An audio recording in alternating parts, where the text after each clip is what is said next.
जय श्री राधे श्याम।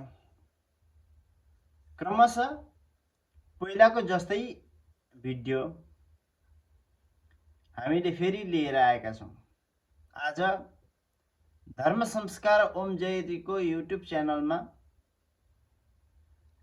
यो धर्म संस्कार ओम जयतीको पाठशालामा हजुरहरूलाई फेरि स्वागत गर्दै क्रमशः द्वितीय अभ्यासलाई हामीले यहाँबाट स्तुतिबाट प्रारम्भ गरेका छौँ। स्तुति सकेर हामीले शब्दकोश सकेर हामीले अभ्यासहरू राखेका छौँ। यही प्रकारले हामीले यो भिडियो क्रमशः पहिलाको प्रथम भाग भने यो अहिलेको दोस्रो भाग तेस्रो भाग गर्दै हामी राख्नेछौँ। र पहिलो भागमा हामीले गुरुदेव र शिष्यको विषयको अलिकति परिचय दिएका थियौँ भने त्यस पछाडि हामीले युट्युबमा पाउने कुराहरूलाई युट्युबमा यो हाम्रो धर्म संस्कार ओम जयतीको पाठशालाको युट्युबले के मात्रै सञ्चालन गर्छ भन्ने कुराहरू त्यहाँ जानकारी दिएका छौँ। त्यस पछाडि हामीले अनुवादमा रहनुपर्ने शब्दकोशहरूलाई 1 2 3 गरेर जोड गरेका छौँ भने शब्दकोश बनाएका छौँ भने तिनीहरूका अनुवाद गरेर वाक्यमा परिवर्तन गरेका छौँ। संस्कृत पढ्नका लागि सरल हुन्छ भन्ने आशाका साथ सबैजनाले संस्कृतलाई नर्मल भाषामा लिउँ सर्वप्रथम, त्यस पछाडि हामीले अध्ययन गर्दै जाउँ। अरू भाषा जस्तै हामी पनि संस्कृत भाषा बोल्न सकिन्छ भन्ने पूर्ण आशाका साथ यो भिडियोले हामीलाई केही कुरा जानकारी दिलाउँछ। मातापिता दाजुभाइ दिदीबहिनीहरू जसको पनि जति उमेर छ त्यो उमेरसँग हामीले यो केही राख्दैन। यो उमेर भनेको केही पनि होइन मान्छेको।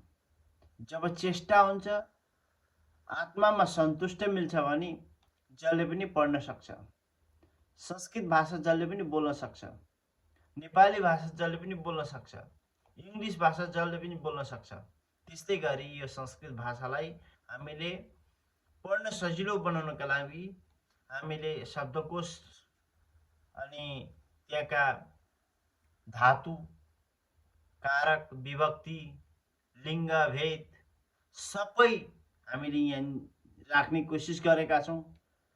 र यो अभ्यासका साथ पढ्नुभयो भने हजुरले अवश्य संस्कृत बोल्नुहुन्छ भन्ने हामीले ठुलो आशा राखेका छौँ।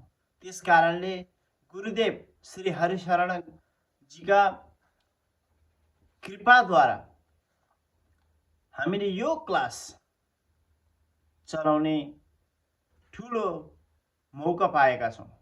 यो मौकालाई हजुरहरूले पनि नगुमाउनु होला। गुरुदेवको जो आशीर्वाद हामी तपाईँ सबैलाई पुगोस् भन्ने मेरो यो आशा छ। यो प्रतिम्न शरण हजुरहरूलाई अभ्यासमा यसरी जोड दिन्छ कि तपाईँहरूले केही गर्न सक्नुभयो भने म सन्तुष्टि हुनेछु भन्ने मलाई ठुलो आशा लागेको छ। र यहाँ शब्दहरू एकदम विशेष गरेर राखिएको छ। यी शब्दहरूलाई हजुरहरूले पढेर जानेर अरूसँग सिक्न सिकाउन पनि सक्नुहुनेछ।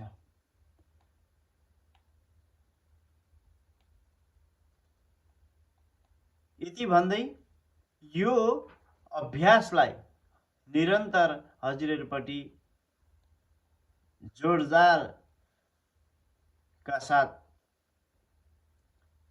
प्रेस गर्दैछु।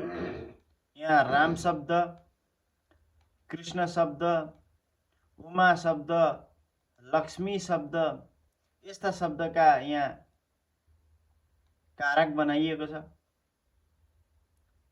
प्रथम पुरुष, मध्यम पुरुष, उत्तम पुरुष र मध्यम पुरुषमा गरिएको छ भने एक प्रथम विभक्ति, द्वितीय विभक्ति, तृतीय विभक्ति, चतुर्थ विभक्ति, पञ्चमी, षष्ठी, सप्तमी सम्बोधन गरी गरी हामीले यहाँ राखेका छौँ। यी शब्दहरूलाई हजुरले पढिदिनुहुन्छ भन्ने र केही कुराहरू सिक्नुहुन्छ भन्ने ठुलो आशा राखेका छौँ।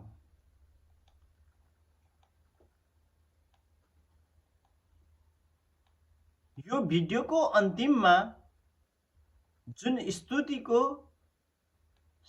कन्क्लुजन, अन्तिममा छेकेर स्तुतिलाई छेकेर हामीले शब्द राखेका छौँ, त्यो स्तुतिको एकदम विशेष गरेर हजुरहरूले हेरिदिनुहुन्छ भन्ने आशा गरेका छौँ। यहाँ परमात्मालाई हामी आशीर्वाद माग्छौँ भने परमात्माले हामीलाई तथास्तु भन्नुहुन्छ। तथास्तु को जुन अन्तिमको 3वटा अक्षर छ अस्तु, त्यो अस्तुले जे छ त्यसलाई सन्तुष्ट राख्नुहोस् भनेर बताइएको छ। यो सर्वान् प्राणिनः सर्वदा कल्याण अस्तु भन्ने सम्पूर्ण प्राणीहरूलाई सदा सर्वदा कल्याण रहोस् भन्ने कुराहरू जानकारी दिलाइन्छ। र हरि गुरु शरणजी महाराजलाई र यो प्रद्युम्न शरणलाई यो अभ्यास, द्वितीय अभ्यासलाई यहीँ मैले राख्न सकेँ।